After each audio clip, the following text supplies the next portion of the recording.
Madeline Brownie pulled her heavy winter coat tighter around her shoulders as the wind cut through the narrow streets of Incheon like tiny frozen needles. She had been walking for 20 minutes, from the bus stop to her night shift at the 24-hour laundromat, the only job that would hire a woman from Cameroon with an expired student visa and a degree nobody in this country seemed to care about. The streets were almost empty. The temperature had dropped to -11, and even the street food vendors had packed up early. Madeline's boots crunched against the thin sheet of ice on the sidewalk. She kept her head down, her thick braids tucked under a wool hat, and counted the blocks left until she heard it. A small, sharp bawl, like a kitten, but not quite. Madeline stopped and turned her head toward the alley between a closed electronics shop and an old noodle restaurant. The cry came again, tiny, desperate, barely louder than the wind. She should have kept walking. She was already running late.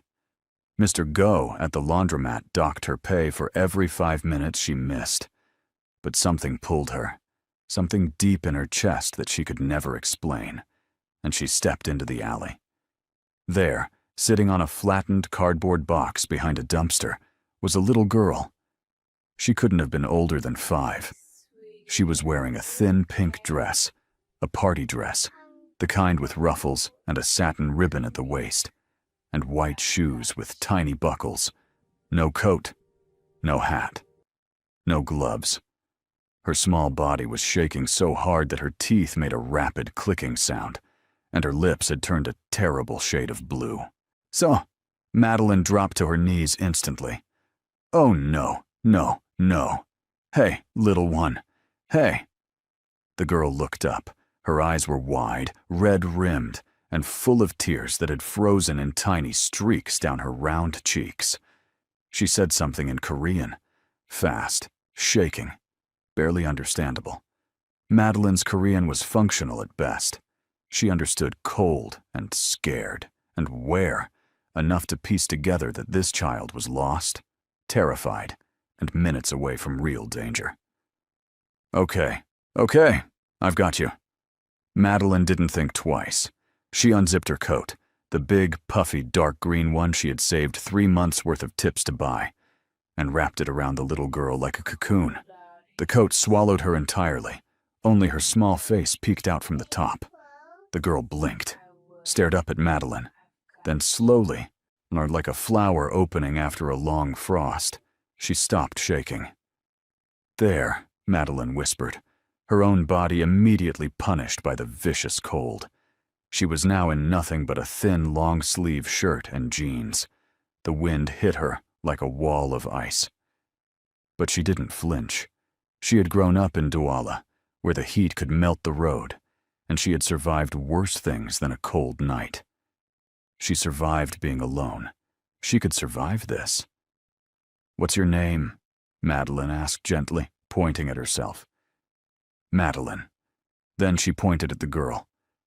"Seo-yoon," the girl whispered. "Seo-yoon. Pretty name." Madeline rubbed the girl's tiny hands between her own. "Where are your parents? Yama? Appa?" At the word Appa, Seo-yoon's face crumpled, and fresh tears spilled over. She shook her head rapidly, babbling in Korean. Madeline caught fragments. Car, men, our running, dark, and her stomach tightened. This child hadn't wandered off from a birthday party. She had been running from something. Madeline pulled out her phone. The screen was cracked across the corner. Had been since she dropped it running for the bus 2 months ago. But it worked. She dialed the local police. The line rang, and rang, and rang. An automated message played in Korean. Something about high call volumes and waiting. "You've got to be kidding me," Madeline muttered. She looked down at Seo-yoon, who had burrowed deeper into the coat and was now gripping Madeline's wrist with both tiny hands, as if letting go meant disappearing. She couldn't leave this child here. She couldn't stand in this alley in -11 weather with no coat, waiting for a phone line that might never pick up. And she definitely couldn't take a random child to her cramped, one-room apartment above a fish market without raising every red flag in the country.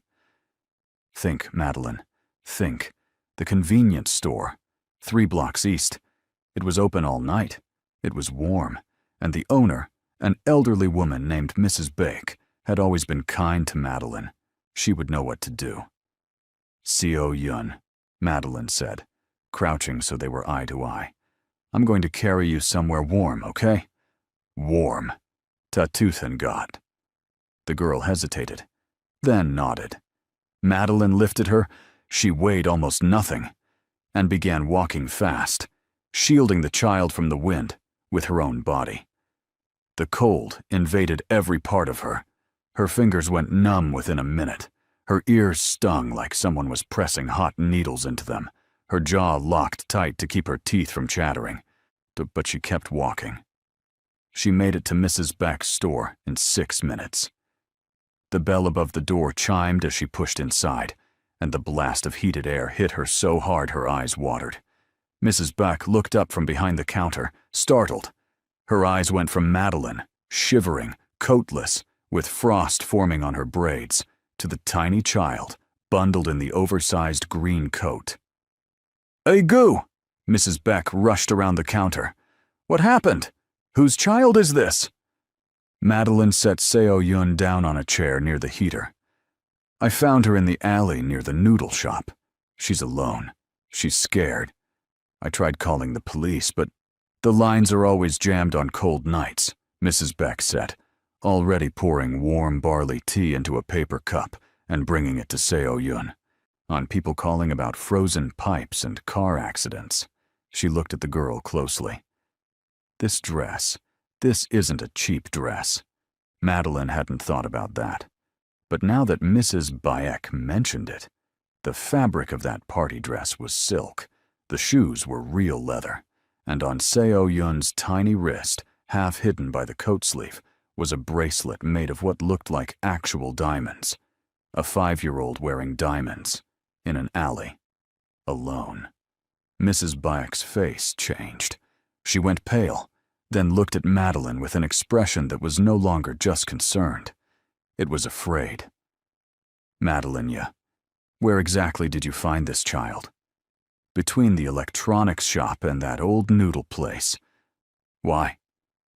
"That area, those buildings, they belong to the Kwan family."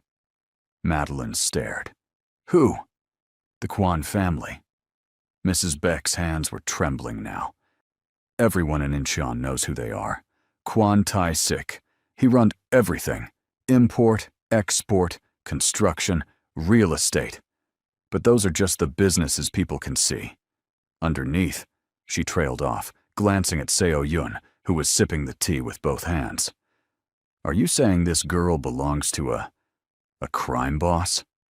Stop right here and drop your prediction. How does this story end? Use emojis, use words, whatever. Just guess before you keep watching. Subscribe so you're always first to see new stories, and come back to your comment later to see if you were right. The wildest prediction gets pinned. Now keep watching. You're about to find out if your gut was right." Mrs. Bayek grabbed Madeline's arm. "I'm saying you need to be very, very careful about what you do next. On if this is his daughter, if she was taken or she ran from something, there will be people looking for her. Dangerous people. And when they find whoever has her..." The bell above the door chimed. Both women turned. 3 men walked in. They wore long black coats, and their faces could have been carved from stone. The one in front, tall, sharp jaw, a scar running from his left ear to his chin, scanned the store with the cold precision of someone who had been trained to find things. And people. His eyes landed on Seo Yun, then on Madeline, then back on Seo Yun. He pulled out a phone and said one sentence into it. "We found her." Everything after that happened too fast. The man with the scar stepped forward and spoke to Seo Yun in Korean, gentle, careful, the way you'd talk to a frightened animal. Seo-yun looked at him, and then looked at Madeline, then back at him. She didn't seem afraid of these men. She seemed relieved. She said one word. "Uncle." The man's expression didn't change, but something in his posture loosened. He knelt, opened his arms, and Seo-yun climbed off the chair and walked to him, still wrapped in Madeline's coat. One of the other men, shorter, stockier, with a buzz cut, looked at Madeline like she was a stain on the floor. He said something sharp in Korean to Mrs. Baek, who immediately backed behind the counter, hands up. "Hey," Madeline said, stepping forward. "I'm the one who found her. She was alone in an alley in -11, with no coat, crying. I gave her my coat and brought her somewhere safe, so whatever attitude you're bringing in here, you can—" The scarred man raised a hand. The stocky one went silent. He looked at Madeline, really looked at her, and for a long moment, the store was completely quiet except for the hum of the refrigerator and the distant wail of the wind outside. "You gave her your coat," he said in English. His accent was thick but clear. "She was freezing. I wasn't going to watch a child die." He studied her a second longer. Then he reached into his coat and pulled out a business card. Plain white, black text. Just a name and a phone number. Kwon Tai-sik. "He will want to meet you," the man said. It wasn't a request. Madeline took the card, read the name, and felt something cold run down her spine that had nothing to do with the weather. "I don't need a reward," she said. "I just did what anyone would do." The man almost smiled. "Almost. That is exactly why he will want to meet you," he said. "No one in this city does what anyone should do. Not anymore." He turned, and the three men left with Seo-yun, who looked back over the scarred man's shoulder and gave Madeline a small, shy wave. The door closed. The bell chimed once, then went still. Madeline stood there, coatless, shivering, holding a business card that felt like it weighed 100 pounds. Mrs. Baek stared at her from behind the counter. "Madeline, she whispered. "What have you gotten yourself into?" Madeline looked at the card again. Then she tucked it into her back pocket and headed for the door. "My shift started 10 minutes ago," she said quietly. "Mr. Go is going to dock my pay." She stepped back into the cold, the merciless, punishing cold, and walked the remaining 7 blocks to the laundromat, without a coat, without gloves, without anything but the stubborn fire that had kept her alive since the day she left Douala, with $200 and a one-way ticket to a country she had only seen in television dramas. She didn't know it yet, couldn't possibly have known. But that business card in her back pocket was about to change everything. Not slowly, not gently, like a hurricane. 3 days passed. Madeline didn't call the number. She told herself it was because she was busy. Double shifts at the laundromat, then 2 hours of tutoring English to high school students on the side, then falling asleep at her tiny desk with her face pressed against a vocabulary workbook.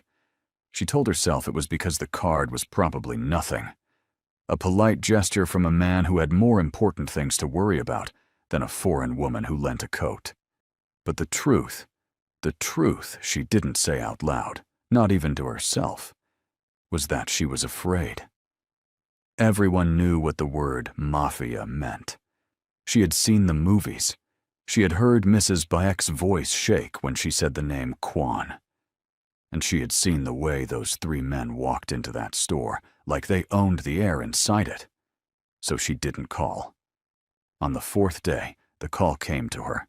It was 7 in the morning. Madeline had just finished her overnight shift and was peeling off her work apron when her phone lit up. Unknown number. She almost ignored it. Telemarketers, probably. But something made her answer. "Miss Brownie?" A woman's voice. Calm, professional, speaking English with a crisp Korean accent. "Yes." "My name is Director Shin. I am the personal assistant to Mr. Kwon Tai-sik, So he would like to invite you to his residence this afternoon at 2 o'clock. A car will be sent to your location. May I confirm your address? Madeline's grip tightened on the phone. How did you get my number? A brief pause. Mr. Kwan has many resources, Miss Brownie. He also asked me to inform you that your coat has been cleaned and will be returned to you today, along with a small token of his gratitude. I told the man, his guard, or whatever, that I don't need a reward. Mr. Kwan is aware. He would still like to meet you. It is regarding his daughter, Seo Yun. She has been asking for you. That stopped Madeline cold. Seo Yun was asking for her?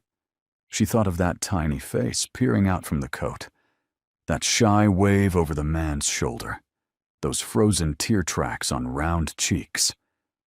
2 o'clock? Madeline heard herself say. 2 o'clock. The car will arrive at 1:30. Please dress comfortably. And Miss Brownie. Yes? Thank you for what you did. Not everyone would have stopped. The line went dead. Madeline stood in the back room of the laundromat, staring at the phone. Her reflection stared back from the dark screen. Tired eyes, dry lips, a face that carried more worry than any 26-year-old should. She had exactly 5 hours to figure out what you wear when you're meeting the most powerful criminal in Incheon. The car that arrived at 1:30 was not a car. It was a black SUV the size of a small apartment, with tinted windows so dark they looked like polished obsidian. A driver in a suit stepped out and opened the door for Madeline without a word. She climbed in. The interior smelled like new leather and mint. But there was a bottle of water in the door holder, a small box of premium chocolates on the seat, and a garment bag hanging from a hook, inside which was her green coat, cleaned, pressed, and looking better than it had the day she bought it. Madeline put the coat on. It was warm. It was hers. And for some reason, having it back made her feel braver. The drive took 40 minutes. They left the city, climbed into hills she didn't know existed, passed through 2 security gates with guards who waved the SUV through without checking, and finally arrived at a house that... No, not a house. That word was an insult to what she was looking at. It was an estate, a sprawling, modern structure of steel and glass and dark stone that sat on the hillside like a crown on a king's head. Perfectly manicured gardens surrounded it, so a fountain, an actual fountain, sat in the circular driveway, water somehow still flowing despite the freezing temperatures. The entire property was enclosed by walls she couldn't see over. Lined with cameras, she pretended not to notice. The driver opened her door.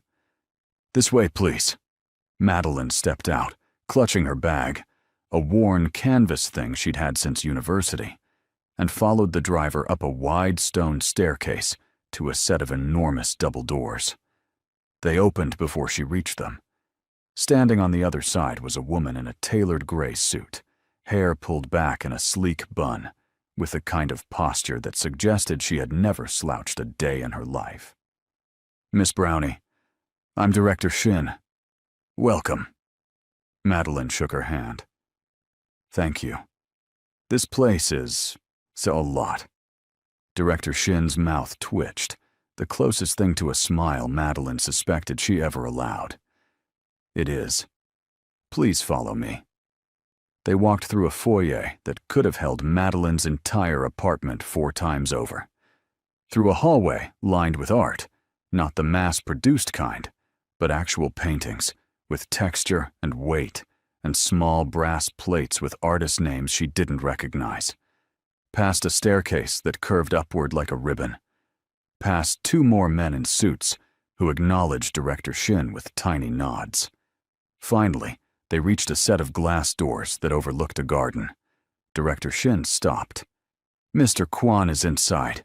Seo Yun is with him. I should mention, Seo Yun has not spoken to anyone except her father and her uncle since the incident.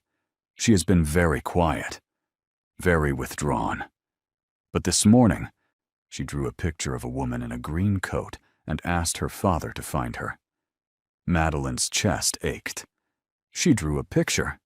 With crayons, she gave the woman in the picture very long braids. Director Shin looked at Madeline's hair. It's a good likeness. She opened the glass door. Madeline stepped through and entered a sunlit room filled with plants, a low wooden table, and two figures sitting on a wide, cushioned bench near the window. One was Seo Yun, wearing a thick sweater, her legs tucked under her, coloring in a book. The other was a man. He was not what Madeline expected. She had imagined someone older, scarred maybe, loud, intimidating in the obvious way. Big arms, cold eyes, gold rings. The kind of villain she'd seen in dramas. Kwon Tae-sik was none of those things. He was maybe 32, 33. Lean, but not thin. There was a quiet strength in the way he sat, like someone who didn't need to prove anything to anyone. His hair was dark, slightly longer on top, pushed back from a face that was, and Madeline hated herself for noticing, striking. Not handsome in the way magazine models were handsome.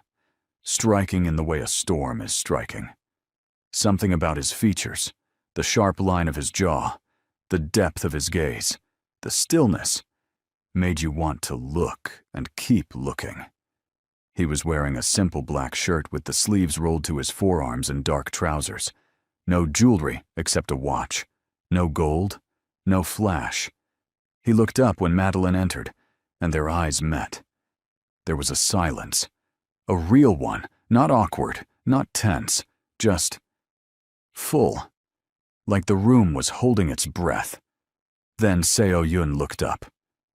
"To coat lady!"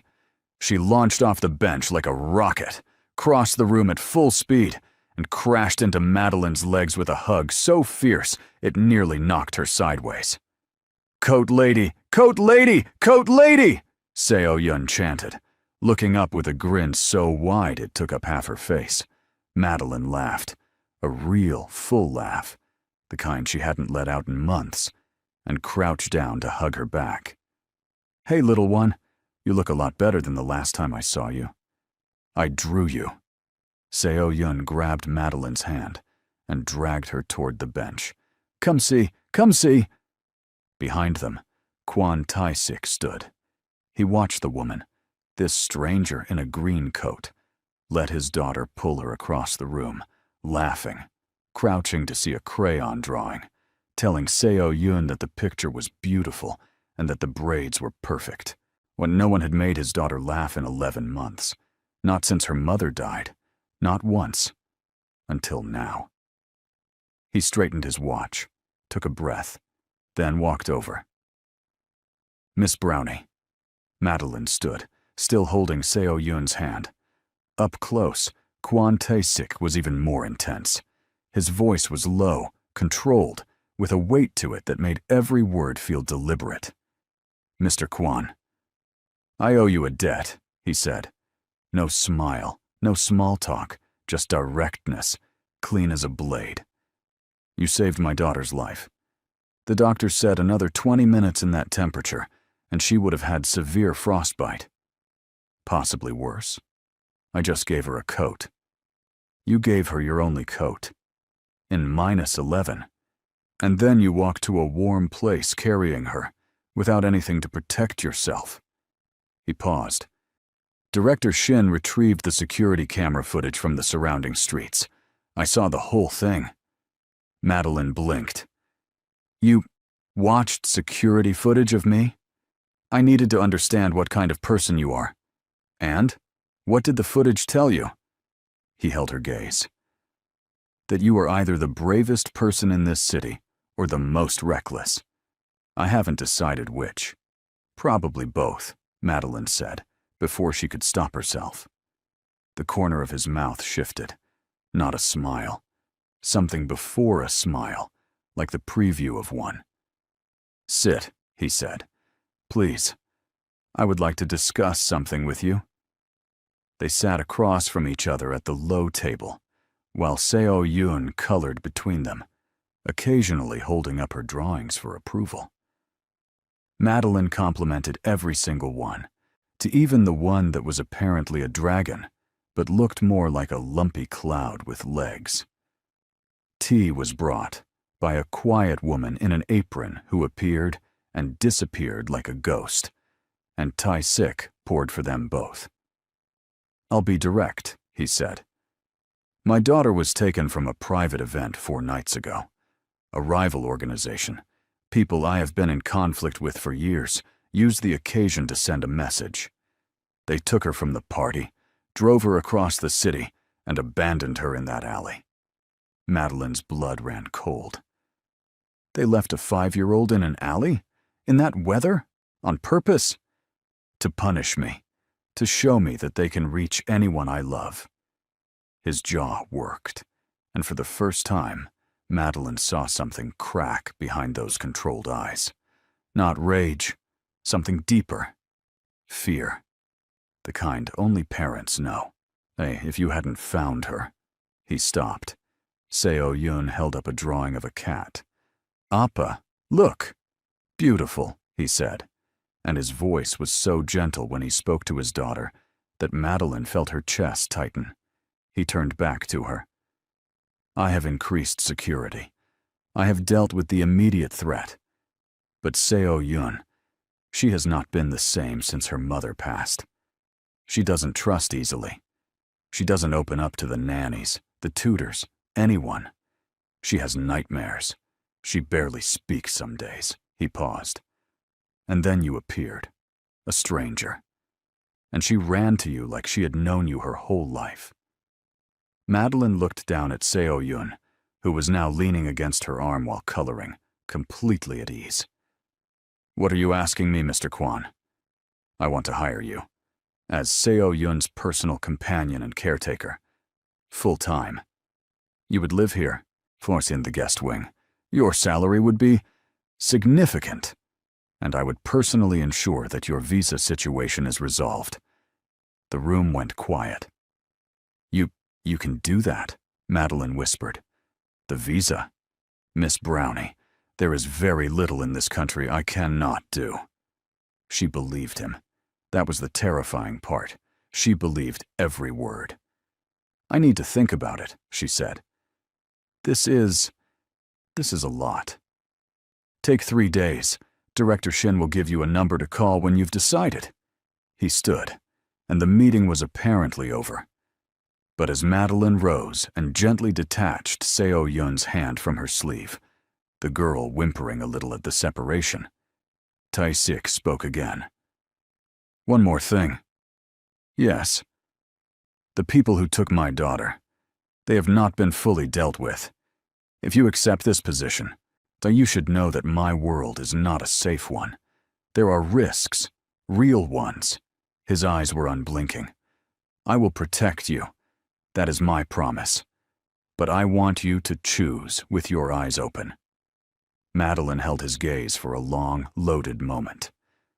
"Mr. Kwon, I moved to a country where I don't fully speak the language, with $200, an expired visa, and 0 connections. I've been doing laundry at midnight for 18 months to survive. I think I can handle a little risk."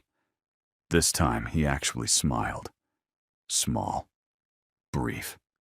But real. 3 days, Miss Brownie. She lasted 1. Madeline moved into the Kwon estate on a Wednesday. Her room in the guest wing was bigger than her entire old apartment. It had a bed so wide she could roll 3 times without falling off, a window that looked out over a pine forest dusted with snow, a private bathroom with heated floors. Heated floors. And a closet that someone had already stocked with warm clothes in her exact size. She stood in the middle of it all and whispered, "What am I doing?" But then Seo-yun knocked on the door 20 minutes later, holding a stuffed rabbit and asking if Madeline would read her a story, and the question didn't seem to matter anymore. The first 2 weeks were an adjustment. Madeline learned the rules of the house quickly. Director Shin ran everything: schedules, meals, staff, security, with the precision of a military general. There were cameras everywhere except the private rooms. There were guards at every entrance, rotating in shifts. Deliveries were checked, visitors were screened, and nobody entered or left without Director Shin knowing. Ma Ta-sik himself was a ghost during the day. He left early, returned late, and spent most of his home hours in his private office on the second floor, behind a door that even Director Shin knocked on before entering. Madeline saw him at breakfast sometimes, and at dinner when he was home, but their interactions were brief and formal. "Good morning, Miss Brownie." "Good morning, Mr. Kwan." "How is Seo-yun?" "She ate all her vegetables at lunch, and only threw one crayon today." Progress. Significant progress. And that was it. Polite. Distant. Professional. Like they were colleagues who happened to share a very large house and a very small girl. But Madeline noticed things. She noticed that Tai-sik always checked on Seo-yun before he left, even when it was 5 in the morning and she was still asleep. And he would stand in the doorway of her room for a minute, just watching her breathe, before pulling the door shut so quietly you'd think the hinges were made of air. She noticed that he kept a framed drawing, one of Seo-yun's messy crayon pieces, on his desk in the office. She saw it once when Director Shin sent her to deliver a file. She noticed that when Seo-yun laughed, really laughed, the kind that made her whole body shake, Tai-sik would stop whatever he was doing, even mid-sentence, even on the phone.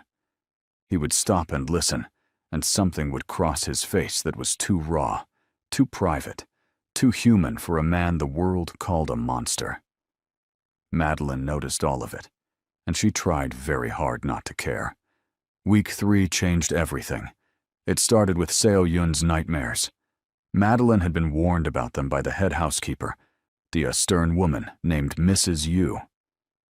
"She screams in her sleep," Mrs. Yu had said flatly. "Usually around 2 or 3 in the morning. Nothing helps. We've tried warm milk, music, everything. The therapist says it will pass in time." The first nightmare came on a Wednesday at 2:47 a.m. Madeline heard the scream through the wall, because her room was right next to Seo-yun's, by her own request, and was on her feet before she was fully awake. She ran to Seo-yun's room, pushed the door open, and found the girl sitting up in bed, eyes wide, tears pouring, shaking so hard the bed frame rattled. "Seo-yun! Seo-yun! Hey, I'm here! I'm right here!" Madeline climbed onto the bed and pulled the girl into her arms. Seo-yun clung to her, fingers digging into Madeline's shirt, and Madeline began to do the only thing she knew how to do when someone was scared. She sang, not a Korean song, not a lullaby from any book. She sang the song her mother used to sing to her back in Douala, when the storms came and the power went out, and the whole house would shake with thunder. A Douala folk song about a fish who swam upstream to find the moon, slow and rhythmic, with a melody that rose and fell like breathing. Seo-yun didn't understand the words. She didn't need to.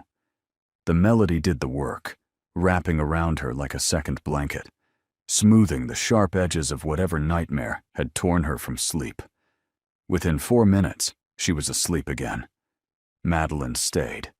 She held the girl all night, sleeping upright against the headboard, waking up with a stiff neck and a numb arm, and Seo-yun's head on her chest.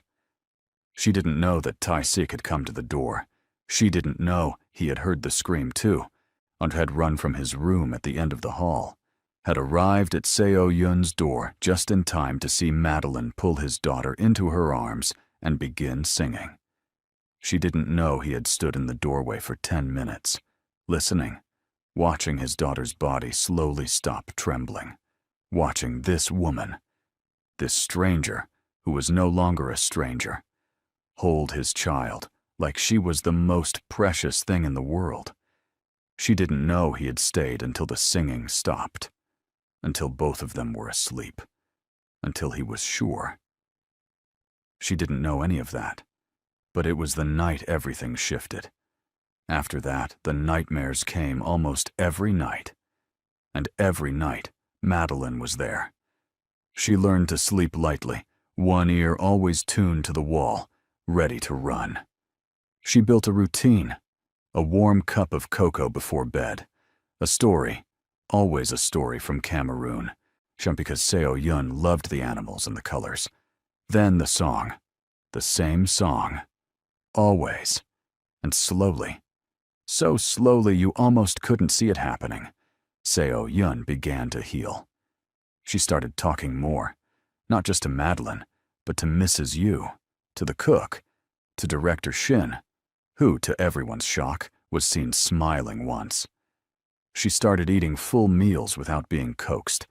She started playing in the garden, building snowmen, chasing the estate cat, a fat orange thing named General, around the kitchen. And she started calling Madeline something new. Not coat lady anymore. Unnie. Big sister. The first time she said it, Madeline was braiding her hair in the sunroom. Seo Yun tilted her head back, looked up at Madeline with those enormous eyes and said, "Unnie, can we make cookies today?" Madeline's hand stilled, her vision blurred. She blinked hard, swallowed the knot in her throat and said, "Yeah, little one, we can make cookies." She did not cry. She absolutely did not cry. She cried, just a little, in the bathroom, where nobody could see. The shift with Tae-sik happened gradually, the way sunrise happens. So slow you don't notice until suddenly it's bright. He started coming home earlier. Not every day, but enough that Madeline noticed. He started eating dinner with them instead of in his office. He started lingering after meals, watching Seo Yun show him her drawings, listening to her chatter about what she and Unnie did that day. And he started talking to Madeline. Not about business, not about security or schedules or logistics. Real things, small things. Things that didn't belong in the mouth of a man who ran an empire. "Director Shin says you have a degree in environmental science," he said one evening, after Seo Yun had gone to bed. Madeline looked up from her tea. They were sitting in the sunroom, which she had begun thinking of as their sunroom, a dangerous thought. And the garden outside was white with fresh snow.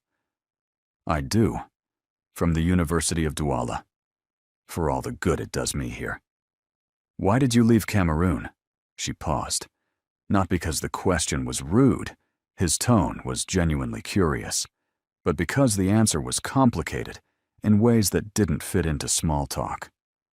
"My father died when I was 19, she said quietly. After that, things got difficult.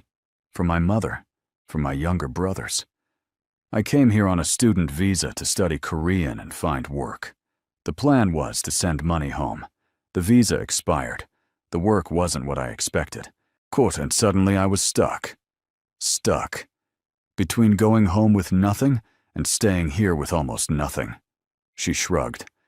"I chose almost nothing. At least here, I could still send money." He was quiet for a long time.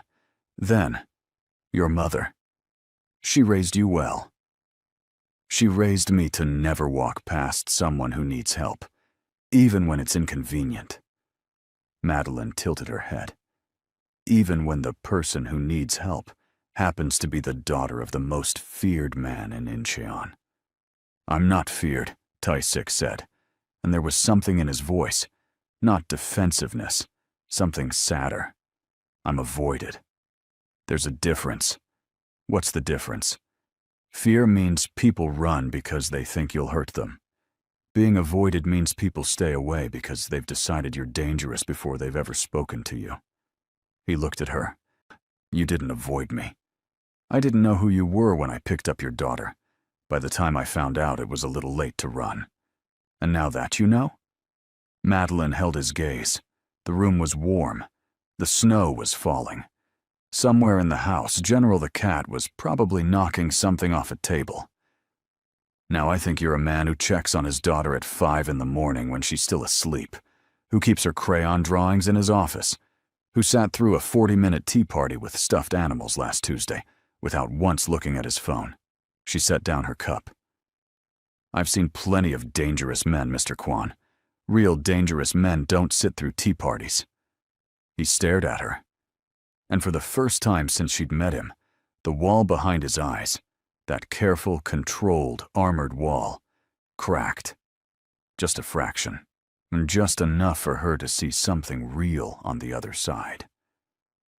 You may call me Tae-sik, he said quietly. Then you should call me Madeline. Madeline, he repeated, and the way he said it, careful, like he was learning the shape of each syllable, made something warm bloom in her chest that she knew she should ignore. She did not ignore it. That night, Madeline lay in her wide, comfortable bed, staring at the ceiling, and whispered to the dark. This is a terrible idea, Madeline. A terrible, terrible, terrible idea. The dark, naturally, said nothing back, but she could still hear the way he said her name, and she fell asleep smiling, which is exactly when everything went wrong. The morning started like any other. Madeline woke at 6, checked on Seo-yun, still asleep, uncurled around her stuffed rabbit, and went downstairs to make breakfast. She had started cooking in the estate kitchen, despite Mrs. Yu's initial horror. Cameroonian food, ndole, puff-puff, roasted plantains, had become a strange favorite in the household. Even the guards, who Madeline had initially found intimidating, would linger near the kitchen when she cooked, pretending to check their phones, while the smell of fried plantains filled the hallway. She was halfway through frying beignets when Director Shin appeared in the doorway. Not her usual composed self. Her face was tight, her phone clutched in both hands, and she was walking fast. Madeline, we have a situation. Madeline set down the spatula. What kind of situation? Immigration. The word hit like a brick. Well, someone, we don't know who yet, filed a report with the immigration office about an undocumented foreign national living at this address. An officer is scheduled to visit this afternoon. Madeline gripped the counter. Tae-sik said he was handling my visa. He said, the application is in process, but these things take time, and someone timed this report, deliberately, to cause maximum damage before the paperwork clears. Director Shin's voice was sharp, but not at Madeline, at the situation. This was coordinated. Someone close enough to know your status, your location, and the timeline of the application. Who would? That is what we're trying to determine. Mr. Kwan has been notified. He's on his way back now. On his way back from where?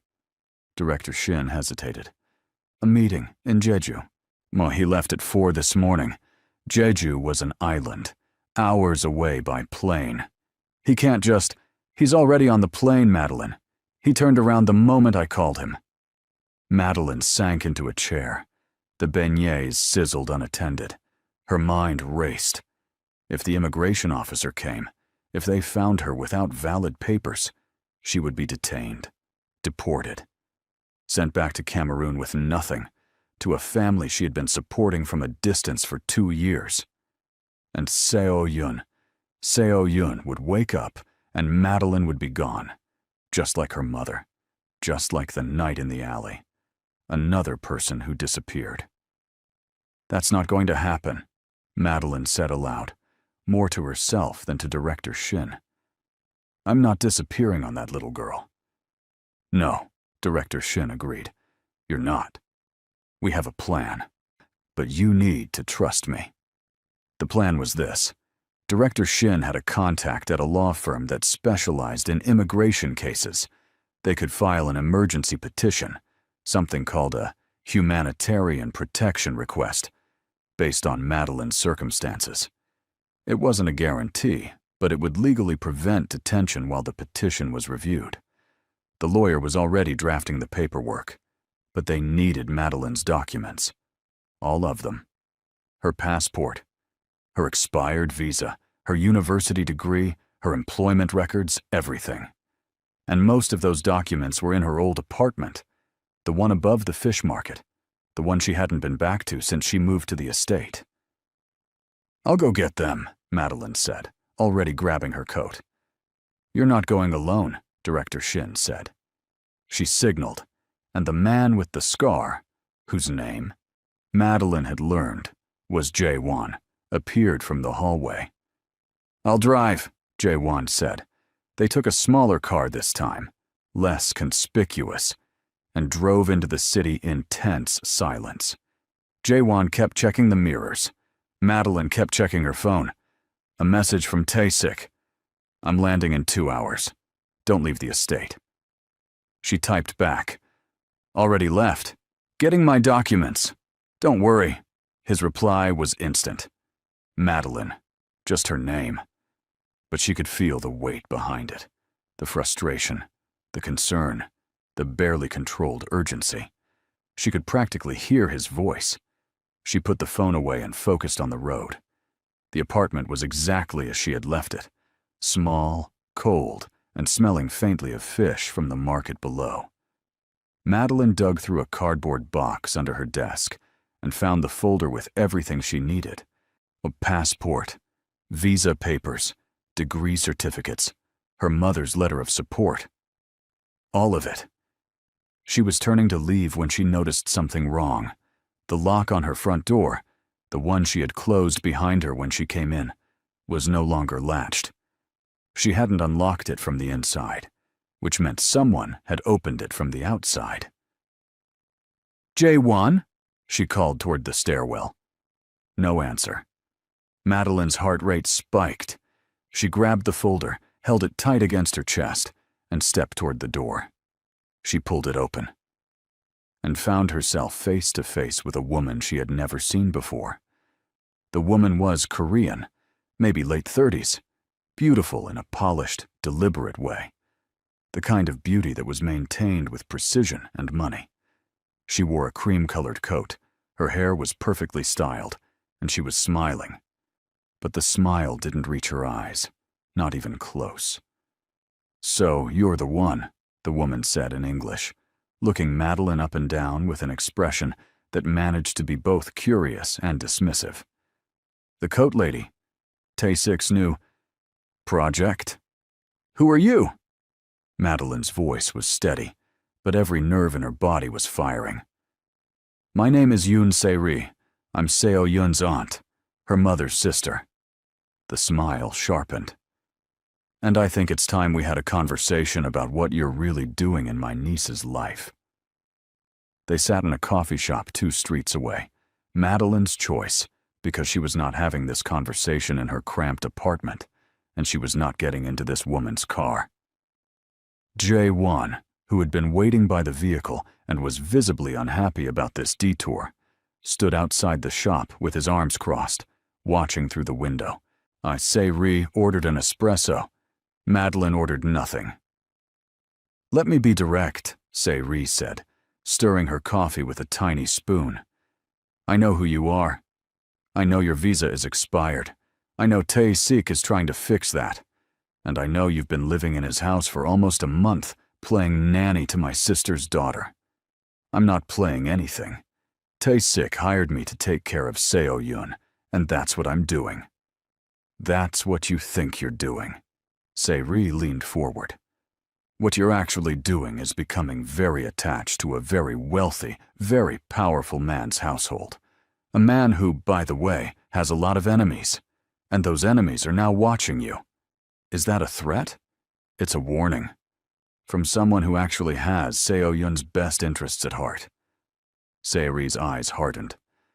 "I've been trying to get custody of my niece for a year. She belongs with family. Her mother's family. Not with him. And certainly not with a stranger he picked up off the street because she happened to do something kind." Madeline's jaw tightened. "Seo Yoon is happy. She's eating.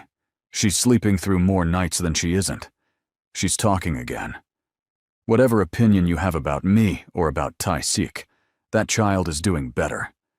And I won't let anyone, family or not, pull me away from her just because it's politically convenient." Sayri set down her spoon. Something flickered behind her eyes. Surprise, maybe, or a grudging respect she didn't want to feel. You really care about her, she said. Not a question. More than you know. A long silence. Then Sayri stood, placed a business card on the table, elegant, expensive, and said, "The immigration report wasn't from me, Madeline, so I want you to know that. But I know who sent it, and the person responsible is a lot closer to Tae-sik than you think." She turned and left. Madeline stared at the card, then at the door, then at Jae-won through the window, who was already on his phone, probably calling Director Shin. Someone in Tae-sik's inner circle had reported her, someone close, and Madeline was going to find out who. Tae-sik landed at 1:47 p.m. He arrived at the estate at 2:23 p.m. The immigration officer arrived at 2:31 p.m. 8 minutes. They had 8 minutes. But in those 8 minutes, Tae-sik did something Madeline didn't expect. He didn't make calls. He didn't bark orders. He didn't throw his weight around or intimidate anyone. He walked into the house, found Madeline in the living room, where she was sitting with Seo-yoon on her lap, reading a book about a tiger who wanted to learn to dance. And he sat down next to them.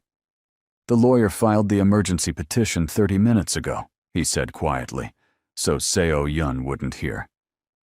"The officer can ask questions, but they cannot remove you today. The petition gives you legal standing until the review is complete. And if the review doesn't go my way, it will. But if it doesn't, Madeline." He said her name the way he always did. Careful, deliberate, like each syllable mattered. "I don't lose the things I decide to protect." She looked at him. He looked at her. Seo-yoon turned a page and said, "The tiger is dancing now. Look." The doorbell rang. "I'll handle this," Tae-sik said and stood. "We'll handle this," Madeline corrected, standing beside him.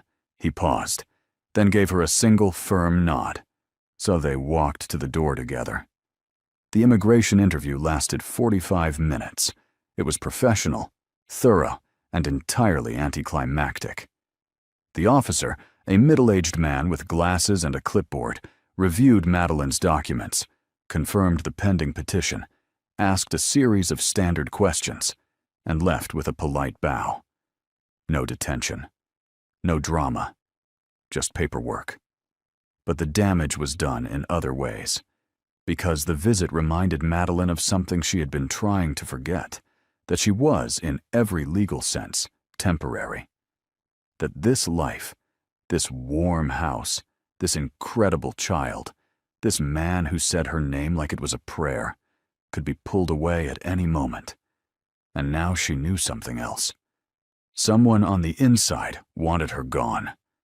That night, after Seo-yoon was asleep, Madeline found Tae-sik in his office. The door was open, a rare thing, and he was standing at the window, looking out at the dark garden, a glass of water in his hand. "I met someone today," Madeline said from the doorway. "Yoon Sae-ri." Tae-sik didn't turn, but his grip on the glass tightened. "She told me the immigration report came from someone close to you." Now he turned. His face was controlled, but his eyes were anything but. "She said that?" "She also said she's been trying to get custody of Seo-yoon." A muscle in his jaw worked. "Sae-ri has been a complication since my wife died. She believes Seo-yoon would be better off with her. She has filed 3 custody petitions, all denied. And the immigration report? I will find out who made that report, Madeline. And when I do, don't." She stepped into the room. "Don't do whatever you're about to say. And I don't want someone hurt because of me. I want the truth, that's all." He set the glass down, looked at her for a long, long time. "You are unlike anyone I have ever met," he said. And the way he said it, not as a compliment, not as flattery, but as a fact, spoken with a kind of quiet bewilderment, like she was a puzzle he couldn't solve. Made Madeline's chest ache in a way that was becoming dangerously familiar. "I'll take that as a good thing," she said. "It is," he said. "It terrifies me, but it is." They stood there, 3 feet apart, in the amber light of his office, and the silence between them was so full, so loud, that Madeline could hear her own heartbeat. Then Seo-yun screamed. Both of them ran. It wasn't a nightmare this time. Seo-yun was standing at her window, pointing at the garden below, tears streaming. Man outside. Bad man. Tae-sik scooped her up with one arm and pulled out his phone with the other. "Jae-won, garden, now!" Madeline ran to the window and looked down.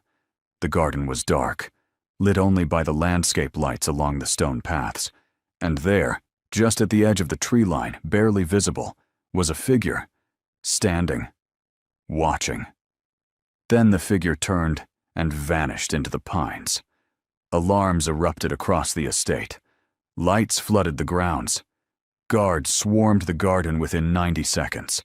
Jae-won and his team swept the perimeter for an hour. They found nothing. No footprints, no trace, no sign that anyone had been there at all, except that Seo-yun had seen someone.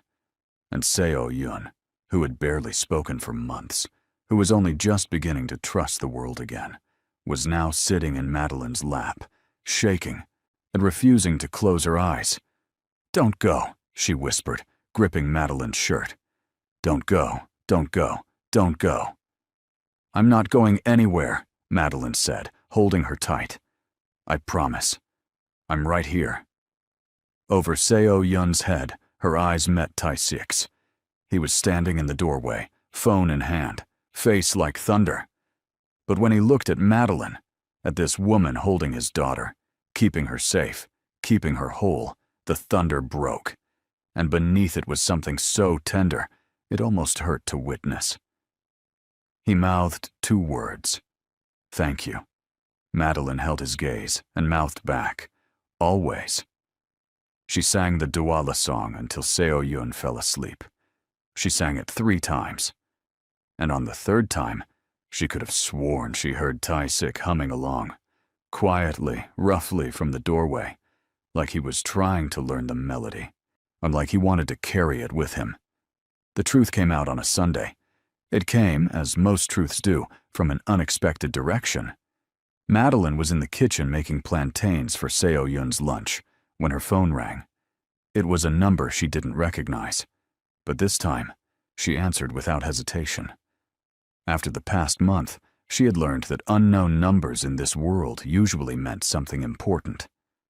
"Madeline Brownie?" A man's voice, older, cautious. "Who is this?" "My name is Officer Kang from the Incheon Immigration Bureau. I'm calling because I feel you should know something. The report that triggered our visit to the Kwan estate. I've been looking into it. Officially, anonymous tips don't require investigation into the source, but this one felt orchestrated. So I pulled the digital records." Madeline gripped the counter. "Sonand." The report was filed from an IP address registered to Kwan Industries, specifically from a terminal in the office of the Chief Financial Officer. "Who is the CFO?" "A man named No Sang-cheol. He has been with Mr. Kwan's organization for 12 years. He is, or was, considered one of Mr. Kwan's most trusted advisors." Madeline's mind raced. "Why are you telling me this? You don't owe me anything." A pause. "I have a daughter too, Miss Brownie. And what I saw at that estate, the way that little girl held on to you, that wasn't the grip of a child holding a stranger. That was the grip of a child holding a lifeline." Another pause. "I thought you should know who's trying to cut it." The line disconnected. Madeline stood in the kitchen, phone in hand, and felt the ground shift beneath her feet. No Sang-cheol, Tae-sik's own CFO. Not 12 years of loyalty. And all along, he was the one working to tear everything apart from the inside. But why? She went to Director Shin first, Not Tai-sik. Not yet. She needed facts, not fury. Director Shin listened to everything without interrupting. Then she closed her office door, sat down, pulled up something on her laptop, and was quiet for a full 3 minutes. No Sang-cheol, Director Shin finally said, has been transferring funds from 3 of Mr. Kwan's subsidiary accounts into a holding company in Singapore. Small amounts, spread over 18 months. The total is considerable. He's been stealing from Tai-sik, stealing, and covering his tracks. But if someone like you, someone with no connection to the business, was brought into the household, and someone Tai-sik trusted enough to resolve their visa issue through legal channels, that process would create a paper trail. Auditors, lawyers reviewing Kwan Industries records. It would only be a matter of time before someone stumbled onto the discrepancies. Madeline felt dizzy. So the immigration report wasn't about getting rid of me because I'm foreign. It was about getting rid of me before the legal process exposed his theft. Precisely. And the figure in the garden, the one Seo Yoon saw, Director Shin's expression darkened. I think it was a warning, meant for you, to scare you into leaving on your own. Well, it didn't work. No, it didn't. Director Shin looked at her with something that might have been admiration. Are you always this stubborn? My mother says it's my best and worst quality. I'm inclined to agree with her. They told Tai-sik that evening. Madeline, Director Shin, and Jae-won sat across from him in his office, while Director Shin laid out the evidence, the IP trace, the financial discrepancies, the timeline. She was clinical, precise, merciless in her detail. She presented it the way a surgeon presents a diagnosis. No emotion, just facts. Tai-sik listened to all of it without a word. When Director Shin finished, the room was silent for what felt like an eternity. Then Tai-sik spoke. One sentence, low, controlled, but carrying a weight that made the air in the room feel thin. Bring him here. Tai-sik, Madeline started. Not for what you think, he said, meeting her eyes. And there it was again, that crack in the wall, that glimpse of the man underneath the title. You asked me not to hurt anyone because of you. I heard you. But he will answer for this, in front of me, with words, and then the law will handle the rest. Madeline studied his face. He meant it. She could tell, not because he was incapable of the other path, but because he was choosing this one, for her. Okay, she said. No Sang-cheol was brought to the estate the next morning. He was a thin man in his 50s, with wire-rimmed glasses, and the look of someone who had spent his entire career behind a desk. When he walked into Tai-sik's office and saw Madeline sitting there, his face went white. Not because of Tai-sik, not because of Jae-won, who stood by the door like a statue. Because of her, the woman he had tried to erase, still here, still sitting in this house, still unbroken. The confrontation was not loud. There was no shouting, no overturned furniture. No dramatic speeches. Tai-sik simply presented the evidence, asked Sang-cheol to explain, and waited. Sang-cheol tried. He stuttered through excuses. He didn't know about the immigration report. The funds were a misunderstanding. Someone must have used his terminal. Each excuse thinner than the last, each one dissolving under the weight of Director Shin's meticulous records. Finally, he broke. I was afraid, he admitted, his voice cracking.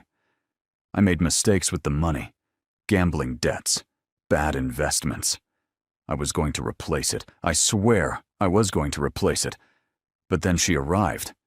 He pointed at Madeline. And you started the visa process, and lawyers were going to look at everything, and I panicked. I panicked, Tai-sik. I've been loyal for 12 years. Loyal men do not endanger children, Tai-sik said. His voice was quiet, terrifyingly quiet. You hired someone to stand in my garden at night. My daughter saw them. My daughter, who was already taken from me once, screamed because of what you did. Sang Cheol had no answer for that. Leave, Tai-sik said. Your employment is terminated. The evidence has been forwarded to the Financial Crimes Division. What happens next is between you and the law. Sang Cheol left. And just like that, it was over. No violence, no revenge, just truth, consequence, and a door closing behind a man who had gambled everything and lost. That evening, Seo-yoon insisted on a celebration. She didn't know what they were celebrating. Madeline told her it was a good day, but she demanded cookies, hot cocoa, Dehan dancing in the living room. Director Shin, to everyone's astonishment, agreed to one dance. Mrs. Yu clapped along from the kitchen doorway. Jae-won, who had never been seen smiling in the entire history of the estate, was caught tapping his foot. General the Cat watched from the top of the bookshelf with supreme indifference. And Tai-sik stood at the edge of the room, watching Madeline spin his daughter in circles, while Seo-yoon shrieked with laughter. And the look on his face was one that Madeline would remember for the rest of her life. It was the look of a man seeing something he thought he'd never have again. Joy, in his own house, in his own life. Madeline set Seo-yoon down. The girl immediately ran to grab General, who did not appreciate it, and walked over to Tai-sik. "You're not dancing," she said. "Then I don't dance. Everyone dances. Not Korean Mafia Bosses. Especially Korean Mafia Bosses. Come on." She held out her hand. He looked at it, then at her, then at Seo-yoon, who had given up on General and was now spinning in circles by herself, dizzy and delighted. He took her hand. They didn't really dance. It was more of a sway, an awkward, gentle, slightly ridiculous sway in the middle of a living room full of cookie crumbs and crayon drawings and the sound of a 5-year-old singing off-key.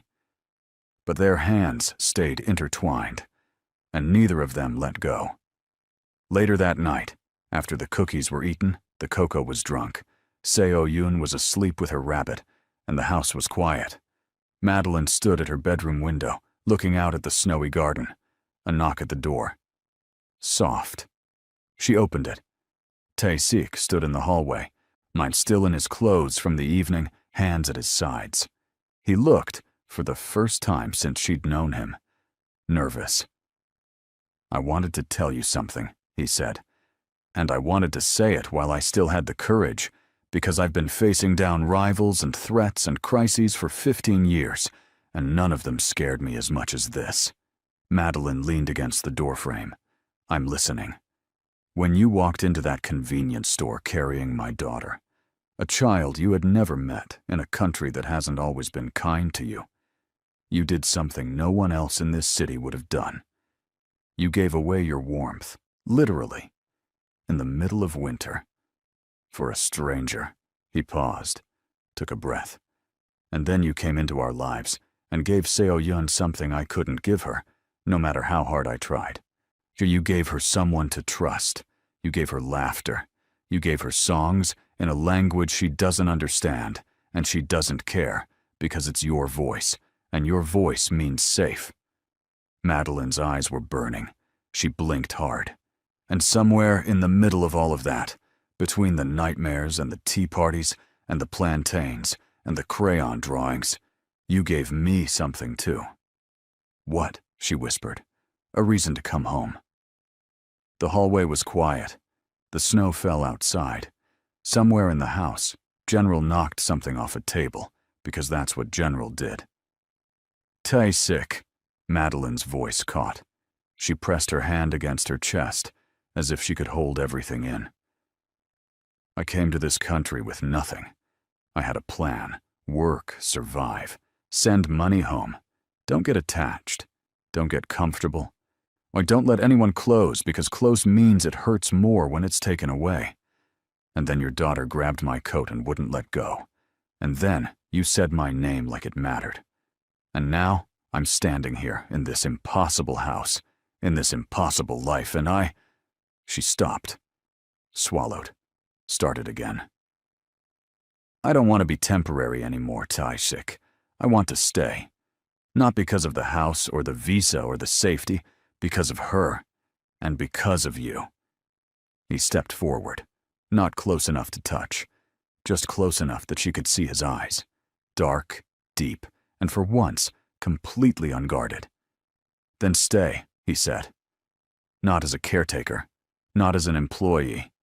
Stay because this is your home, because Seo-yoon is your family, because I am asking you, not as a man with power, but as a man who hasn't felt this way since before the world broke, to stay. Is that a business proposal, Mr. Kwon? She was smiling through the tears now, and so was he. A real smile, the kind that remade his entire face, that turned the storm into sunlight. It is the opposite of a business proposal, Miss Brownie.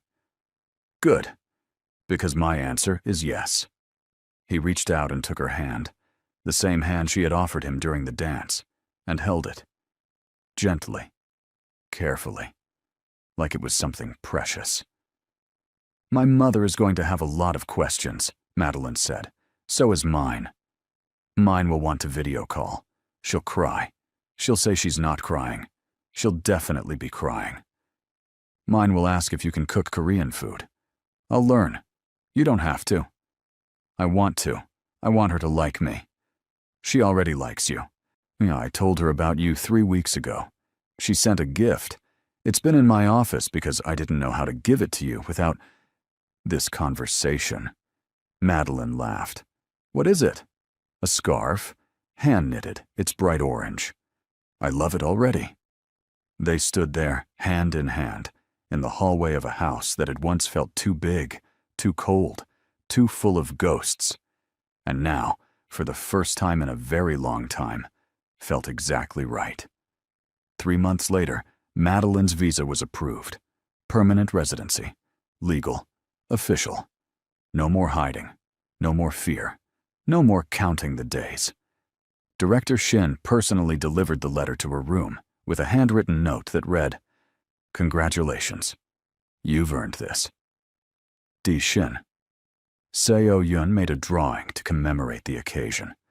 It showed 3 people holding hands. A tall woman with long braids, a shorter man with dark hair, and a tiny girl in the middle. Above their heads, in wobbly crayon letters, she had written one word: family. Madeline framed it. It hung in the sunroom, right where the light hit it in the mornings, right where everyone could see it. Tae-sik pretended not to get emotional when he first saw it. He failed. Mrs. Yu pretended not to notice him wiping his eyes. She also failed. Jae-won saw everything and said nothing, because that was what Jae-won did.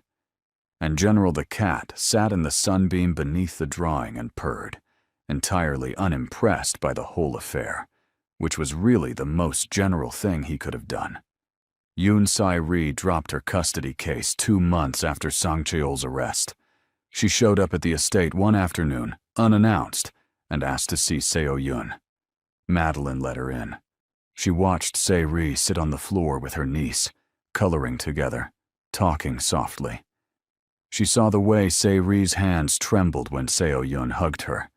She saw the tears Se-ri tried to hide. Afterward, at the door, Se-ri turned to Madeline. "I was wrong about you," she said. "I thought you were. I don't know what I thought, but I was wrong. You wanted to protect your niece. I understand that. You're better at it than I am. I'm not better. I'm just here, and I'm not leaving." Se-ri nodded. Then quietly, "My sister would have liked you." It was the kindest thing anyone had ever said to Madeline. She held it close, like a jewel, like a warm coat on a cold night. "Thank you," she whispered. Se-ri left, but she came back, for visits, for holidays, for birthdays, and she became the aunt who brought too many presents and stayed too late and always argued with Tae-sik about politics at the dinner table, which Madeline found secretly hilarious. They became, against all odds, a family.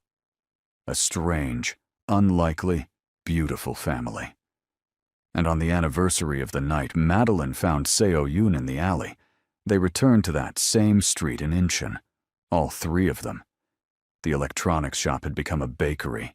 The noodle restaurant was still there, though it had a new coat of paint. The alley was just an alley. Narrow, ordinary, unremarkable. Seo-yoon, now 6, stood between them, holding both their hands, looking around with the calm curiosity of a child who didn't quite remember this place but knew it mattered. "This is where Uni found me," she asked. "This is where Uni found you," Tae-sik confirmed. "Ah, and she gave me her coat. She gave you her coat." Seo-yoon looked up at Madeline. "Why?" Madeline crouched down, the way she had on that freezing night 1 year ago, and looked into those big, bright, no longer frightened eyes. "Because you were cold, little one, and I had something warm. And sometimes—" She glanced up at Tae-sik, who was watching them with that look, the one that made the world feel smaller and brighter and infinitely more possible. "Sometimes, when you give away the thing you need most, you end up finding everything you didn't know you were looking for."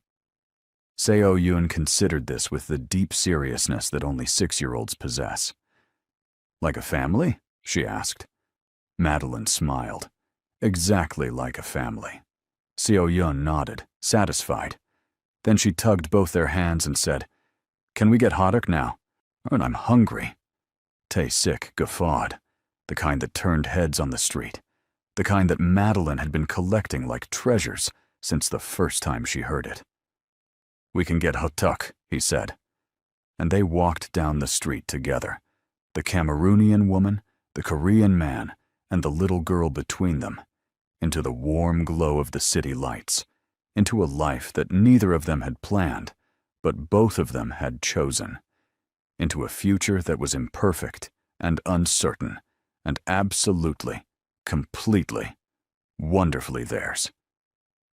From a green coat, a freezing alley, and one brave woman, that single decision changed 3 lives forever.